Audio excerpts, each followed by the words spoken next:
ഇത്തവണയും കേരളത്തിലെ ജനങ്ങൾക്ക് രാത്രി 12 മണി കഴിഞ്ഞാൽ പുതുവത്സര ആഘോഷങ്ങളില്ല. പുതുവർഷം ആഘോഷിക്കാൻ കേരളത്തിൽ ഇത്തവണയും സമയപരിധി ഏർപ്പെടുത്തിയിട്ടുണ്ട്. രാത്രി 12 മണിക്ക് മുൻപ് ന്യൂ ഇയർ ആഘോഷങ്ങൾ അവസാനിപ്പിക്കണം. കേരളത്തിൽ മാത്രമേ ഇത്തരം പുതുവർഷ ആഘോഷങ്ങൾക്ക് സമയപരിധി ഏർപ്പെടുത്തിയിട്ടുള്ളൂ. ഏതൊക്കെ രാജ്യങ്ങളിലാണ് ഇത്തവണ ന്യൂ ഇയർ ആഘോഷങ്ങൾ ഇല്ലാത്തത്? ഇത്തവണ പുതുവർഷ ആഘോഷങ്ങൾ ഇല്ലാത്ത ചില രാജ്യങ്ങളുണ്ട്. ഷാർജയാണ് ഈ വർഷം പുതുവർഷ ആഘോഷങ്ങൾ ഇല്ലാത്ത ഒരു രാജ്യം. ഇത്തവണ ഷാർജയിൽ പുതുവർഷ രാവിൽ പടക്കം പൊട്ടിക്കുകയോ ആഘോഷങ്ങൾ സംഘടിപ്പിക്കുകയോ ഇല്ല. ഈ നിയമം ലംഘിച്ചാൽ കർശന നടപടി ഉണ്ടാവുകയും ചെയ്യും. ഗാസയിലും ഫലസ്തീനിലും നടന്ന യുദ്ധവുമായി ബന്ധപ്പെട്ട് അപകടത്തിൽപ്പെട്ടവർക്കും മറ്റും ഐക്യദാർഢ്യം പ്രകടിപ്പിക്കുന്നതിനായിട്ടാണ് ഇങ്ങനെ ഒരു തീരുമാനമെന്ന് അധികൃതർ പറയുന്നത്. ഇക്കാരണം കൊണ്ട് തന്നെ പാകിസ്ഥാനിലും പുതുവർഷ ആഘോഷങ്ങൾക്ക് കർശന നിയന്ത്രണം ഏർപ്പെടുത്തിയിട്ടുണ്ട്. ഇന്ത്യയിൽ പുതുവർഷം ആഘോഷിക്കുന്ന പ്രധാനപ്പെട്ട 2 സ്ഥലങ്ങൾ ഗോവയും ഫോർട്ട് കൊച്ചിയുമാണ്. ഇന്ത്യയിലെ പാർട്ടി ക്യാപിറ്റൽ എന്നറിയപ്പെടുന്ന ഗോവയിൽ ന്യൂ ഇയർ ആഘോഷങ്ങൾ ഒരുക്കുന്നത് മനം നിറയ്ക്കുന്ന ബീച്ച് പാർട്ടികളും മറ്റെങ്ങും ലഭിക്കാത്ത തരത്തിലുള്ള രാത്രി ജീവിതങ്ങളുടെ അനുഭവങ്ങളുമായിട്ടാണ്. ഇത്തവണ ഏറ്റവും മികച്ച നൈറ്റ് ലൈഫ് പാർട്ടികളാണ് ഗോവയിൽ ഒരുക്കിയിരിക്കുന്നത്. അനേകം ബീച്ച് ക്ലബ്ബുകളും കുടിലുകളും മനോഹരമായ സംഗീതവും ലൈറ്റിനിങ് അനുഭവങ്ങളും എല്ലാം പകരുന്ന പാലോലം ബീച്ച്, സൈലന്റ് പാർട്ടിയുടെ ആസ്ഥാനം എന്നറിയപ്പെടുന്ന അഞ്ജുന ബീച്ച്, ഇവയൊക്കെ ഗോവയിൽ ന്യൂ ഇയർ ആഘോഷങ്ങളിൽ പേരുകേട്ട ഇടങ്ങളാണ്. കേരളത്തിലെ ഗോവ എന്നറിയപ്പെടുന്ന ഫോർട്ട് കൊച്ചിയാണ് പുതുവത്സരം ആഘോഷിക്കുന്ന ഇന്ത്യയിലെ പ്രധാനപ്പെട്ട മറ്റൊരു സ്ഥലം. പുതുവർഷ ആഘോഷങ്ങളെ കുറിച്ച് പറയുമ്പോൾ അതിന് ഒരു ചരിത്രവും കൂടിയുണ്ട്.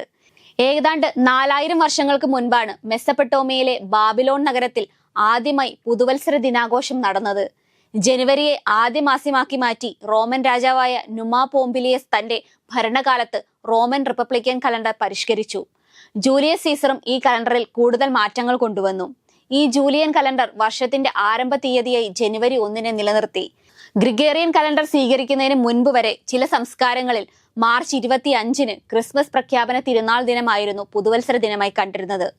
7-ാം നൂറ്റാണ്ടിലാണ് പുതുവത്സര ദിനത്തിൽ സമ്മാനങ്ങൾ കൈമാറുന്ന പാരമ്പര്യം ഉത്ഭവിച്ചത്. കാലക്രമേണ അക്രൈസ്തവ രാജ്യങ്ങളിലും ഗ്രിഗോറിയൻ കലണ്ടർ ഉപയോഗിക്കാൻ തുടങ്ങി.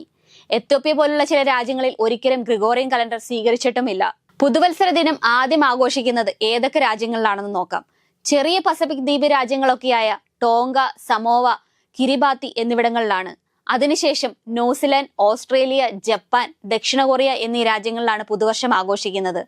ഏറ്റവും ഒടുവിലായാണ് മധ്യ പസഫിക് സമുദ്രത്തിൽ സ്ഥിതി ചെയ്യുന്ന ബേക്കേഴ്സ് ദ്വീപിലേക്ക് പുതുവർഷം എത്തിച്ചേരുക. അതാത് സമയമേഖല അനുസരിച്ച് ജനുവരി 1 പുലർച്ചെ വരെയാണ് ആഘോഷങ്ങൾ തുടരുന്നത്. പക്ഷേ ഇത്തവണ കൊച്ചിയിലെ നവവത്സര ആഘോഷങ്ങൾ ഇങ്ങനെയൊക്കെയാണ്. ഡിസംബർ 31 രാത്രി പപ്പാഞ്ഞിയെ കത്തിക്കുന്ന ഫോർട്ട് കൊച്ചി പരേഡ് ഗ്രൗണ്ട് വിവിധ സെഗ്മെന്റുകളിലായി തിരിച്ചാകും ആളുകളെ കടത്തിവിടുക. ഓരോ സെഗ്മെന്റിലും നിയന്ത്രിത ആളുകളെ മാത്രമാവും കടത്തിവിടുക. പരിധിയിൽ കൂടുതൽ ആളുകൾക്ക് പ്രവേശനം ഉണ്ടാവുകയുമില്ല. പാപ്പാഞ്ഞിയെ കത്തിച്ച ശേഷം 1 മണിവരെ കലാപരിപാടികൾ തുടരും. പരേഡ് ഗ്രൗണ്ട് ഭാഗത്തേക്ക് വാഹനങ്ങൾ കടത്തിവിടില്ല. വാഹനങ്ങൾ പാർക്ക് ചെയ്യുന്നതിനായി വിപുലമായ സൗകര്യങ്ങൾ സജ്ജമാക്കും. 1000-ഓളം പോലീസുകാരെയും സുരക്ഷാ ചുമതലയ്ക്കായി നിയോഗിക്കും. വനിതകളുടെ സുരക്ഷയ്ക്കായി മഫ്തിയിലും പോലീസ് ഉണ്ടാവും. 100-ലേറെ CCTV ക്യാമറ, വാട്ടർ ആംബുലൻസ് ഉൾപ്പെടെയുള്ള ആവശ്യങ്ങൾ, മെഡിക്കൽ സംഘം, ഫസ്റ്റ് എയ്ഡ് സംവിധാനം എന്നിവയും ഒരുക്കും. ആവശ്യമായ ബയോ ടോയ്ലറ്റ്, കുടിവെള്ള സൗകര്യം എന്നിവയും സജ്ജമാക്കും. ബസ് സർവീസിനായി കൊച്ചിൻ കോളേജ് ഗ്രൗണ്ടിൽ താൽക്കാലിക ബസ് സ്റ്റാൻഡ് പ്രവർത്തിക്കും. കൊച്ചിയിൽ നവവത്സര ആഘോഷങ്ങൾക്ക് കടുത്ത നിയന്ത്രണം ഏർപ്പെടുത്താൻ കാരണങ്ങളുണ്ട്. കഴിഞ്ഞ വർഷം ന്യൂ ഇയർ ആഘോഷത്തിൽ പങ്കെടുക്കാൻ 5 ലക്ഷത്തോളം ആളുകൾ വരെ കൊച്ചിയിൽ എത്തിയെന്നാണ് കണക്കുകൾ സൂചിപ്പിക്കുന്നത്. അതുകൊണ്ട് തന്നെ അപകട സാധ്യത ഒഴിവാക്കാനായിട്ടാണ് ഇവിടെ നിയന്ത്രണങ്ങൾ കടുപ്പിച്ചിരിക്കുന്നതും.